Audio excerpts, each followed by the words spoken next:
Let's be honest, for most of us, the IRS is kind of a black box, right? You send in your taxes, you cross your fingers, and you just hope for the best. But what if you could actually peek behind the curtain?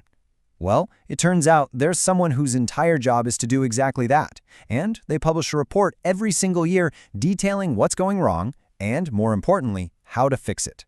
And yeah, this is a real thing. It's an official insider's report. Every year, a special watchdog submits this incredibly detailed analysis directly to Congress. It highlights the biggest, most frustrating problems that taxpayers are facing. You can think of it like a report card for the IRS, written for all of us. So who is this person? It's the National Taxpayer Advocate. Their entire job is to be an independent voice within the IRS itself. It's literally required by law. They have to identify the 10 most serious problems we all face and sound the alarm. And wow, their latest report, it reveals some really deep systemic challenges. So, what did the advocate find? Let's dive into some of the big issues that affect millions and millions of people. And we're going to start with a problem that's kind of the foundation for everything else: technology. The report uses this really powerful analogy to describe what the IRS is up against. It's the Greek myth of Sisyphus. You know, the guy who was forced to endlessly push a giant boulder up a hill only to have it roll right back down every single time he got near the top. That feeling, that's what it's like trying to fix these recurring fundamental problems. So what's causing this endless struggle? Well, a massive part of it comes down to technology and funding. In a recent year, the IRS's entire budget for modernizing its core computer systems was just $275 million.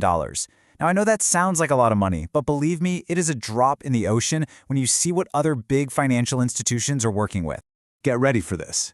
For comparison, large U.S. banks spend somewhere between $10 and $14 billion a year on tech, with a B.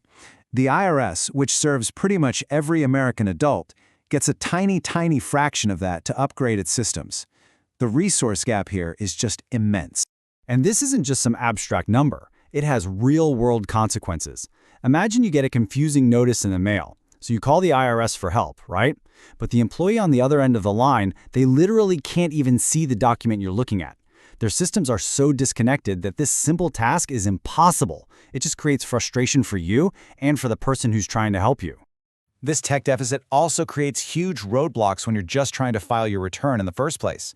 In just one recent fiscal year, nearly 18 million e-filed tax returns were rejected. That's 18 million people who thought they were done. They hit submit and, nope, sent right back to the starting line. And here's the really crucial part. You've got to see why these returns are getting rejected. It's not for some sophisticated fraud or crazy tax schemes. The top reasons are simple data mismatches. A dependent social security number is off by 1 digit, or the adjusted gross income you typed in from last year's return doesn't perfectly match what the IRS has on file. These are tiny errors, but they clog up the whole system. Now, these technological gaps don't just cause headaches. They create dangerous openings for criminals to exploit.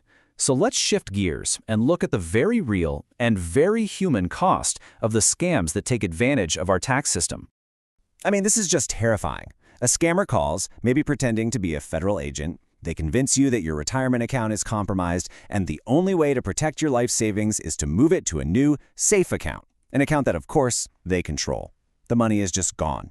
And then, to add the ultimate insult to injury, the victim gets a massive tax bill because, technically, they just made a taxable withdrawal from their retirement. It's devastating. The advocate's report is just filled with stories like these. A hairdresser is talked into claiming a fake credit by a ghost preparer. That's someone who prepares returns for cash, doesn't sign them, and then just vanishes.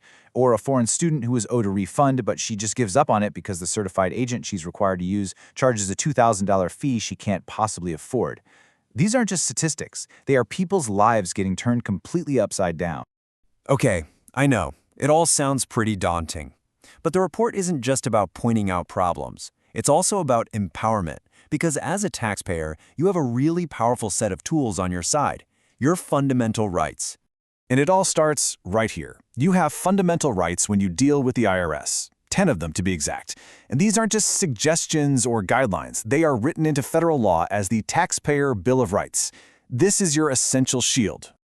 It begins with the basics, the right to be informed. This means you have a right to know what you need to do to follow the tax laws.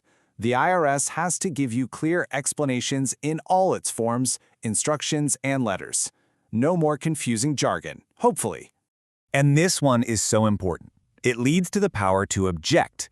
You can provide extra documents to support your side of the story, and you have the right to expect the IRS to actually consider your position fairly. You are not just a passive number in this whole process. And ultimately, it all comes down to this: the right to a fair and just tax system. This means you have the right to expect the system to look at your unique facts and circumstances, especially if you're going through a tough time financially. It's a promise that the human element won't get lost in all the bureaucracy. So, knowing your rights is step one. But what about fixing all those big systemic problems we were just talking about? Well, the report lays out a really clear path forward for that too.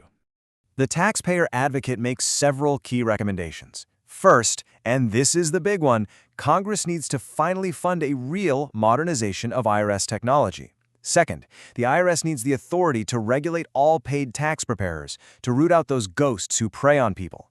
And third, they need to make it easier for people to get an individual taxpayer identification number, or ITIN, which is crucial for many non-citizens who still have to pay U.S. taxes. Look, the system is enormous. And yeah, it's got some deep-seated flaws. But there are dedicated people inside it fighting to make it better and fairer. For you, the individual taxpayer, the power really starts with knowing your rights. That is the first, most important step to navigating this whole thing with confidence. And that really leaves us with a final question.